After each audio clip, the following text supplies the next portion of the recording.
America అధ్యక్షుడు Trump Venezuela అధ్యక్షుడు Nicholas మదురోని 2 గంటల్లో బంధించి అమెరికా తీసుకొచ్చారు. అతని భార్యను కూడా బందీని చేశారు. వెనిజులా అమెరికాలో యథేచ్ఛగా డ్రగ్స్ సరఫరా చేస్తుందని, దానివలన అమెరికా యువత తప్పుదారి పట్టిపోతున్నారని ట్రంప్ ఆరోపిస్తున్నారు. కానీ వెనిజులా దేశం దీన్ని తీవ్రంగా ఖండిస్తోంది.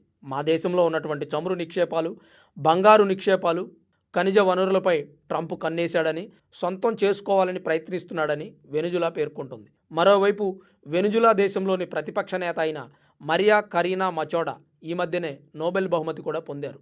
అయితే ఆమె అధికారం కోసం ట్రంప్తో చేతులు కలిపారని, ఆయిల్ కాంట్రాక్టర్స్ కూడా ట్రంప్ని ఆహ్వానించారని, అందువలనే వెనిజులాకి ఈ పరిస్థితి వచ్చిందని మరికొంతమంది అభిప్రాయపడుతున్నారు. నియంత పాలనను కొనసాగించిన అడాల్ఫ్ హిట్లర్ లాంటి వాళ్ళు ఏమైపోయారో ఈ భూమి మీద అందరికీ తెలుసు.